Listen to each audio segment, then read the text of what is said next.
Anchored by the deep friendship between our people, this relationship, which, with good reason, we and our predecessors have long called special, has made us safer and stronger through the generations. Our people have fought and died together for the values we hold dear. We have innovated, traded, and created together, fueling our economies and cultures through myriad forms of exchange. We have celebrated together, mourned together, and stood together in the best and worst of times.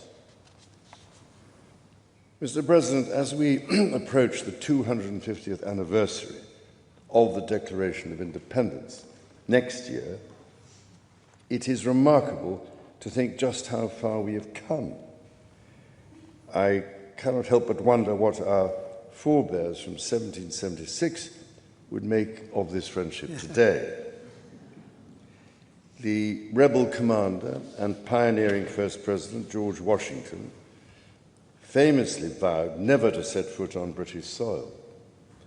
And my 5 times great-grandfather, King George III, for his part, did not spare his words when he spoke of the revolutionary leaders.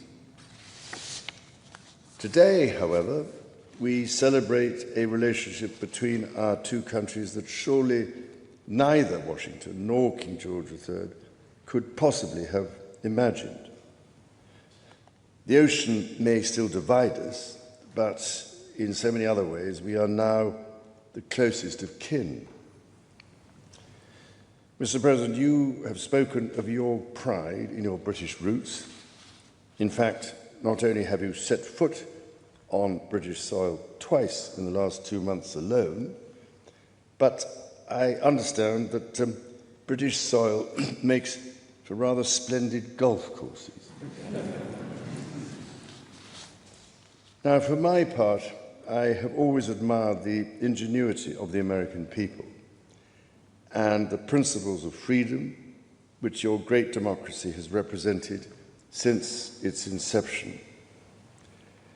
Throughout my life, from the very first visit to the United States in 1970, and over 20 visits since that time, I have cherished the close ties between the British and American peoples.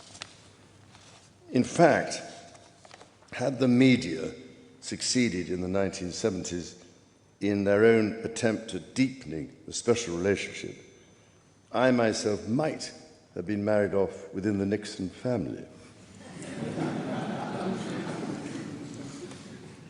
Mr. President, from York to New York, from Birmingham, England to Birmingham, Alabama, we are united by a common language and shared heritage.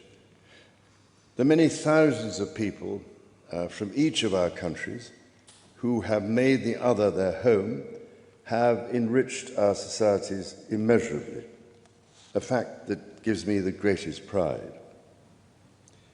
Our cultural connections, too, continue to flourish with our actors, musicians, writers and television presenters prospering in the hearts of transatlantic audiences. Today, our alliance spans every field of endeavour and shows vast potential for growth.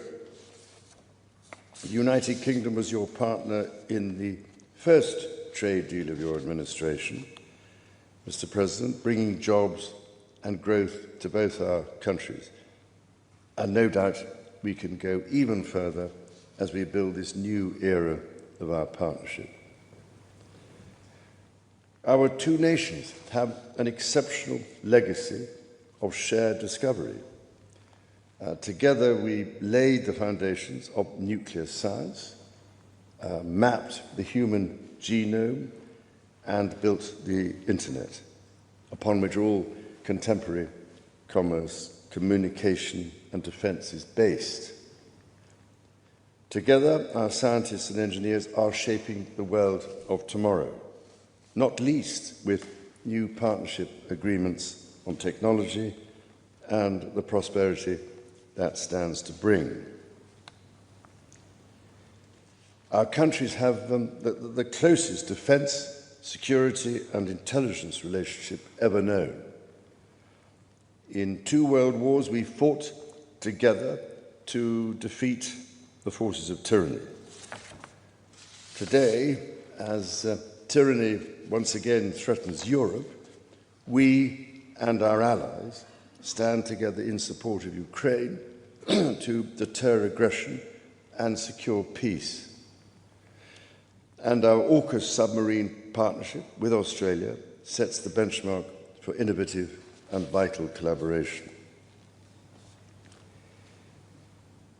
The successes of the British Redcoats and of George Washington's Continental Army today stand shoulder to shoulder, brothers and sisters in arms, protecting the freedoms we both cherish. Our countries are working together in support of crucial diplomatic efforts, not least of which, Mr. President, is your own personal commitment to finding solutions to some of the world's most intractable conflicts in order to secure peace. In striving for a better world, we also have a precious opportunity to safeguard and to restore the wonders and beauty of nature for the generations who follow us. We share the ambition and determination to preserve our majestic lands and waters, above all, to ensure that we have clean water, clean air, and clean food. Our legacy for the next 250 years and beyond is to ensure that our children, grandchildren, and those who come after them can experience the awe and magnificence of the natural treasures found in the countryside, on the coasts, in the seas, and in the national parks established by your predecessors and mine. Mr. President, Mrs. Trump, the bond between our 2 nations is indeed a remarkable one. Forged in the fire of conflict, it has been fortified through our shared endeavours and burnished by the deep affection between our people. Tested time and again, it has borne the weight of our common purpose and raised our ambition for a better world. So, in renewing our bond tonight, we do so with unshakable trust in our friendship and in our shared commitment to independence and liberty. Therefore, as we celebrate this unparalleled partnership, allow me to propose a toast to President Trump and the First Lady, and to the health, prosperity, and happiness of the people of the United States of America.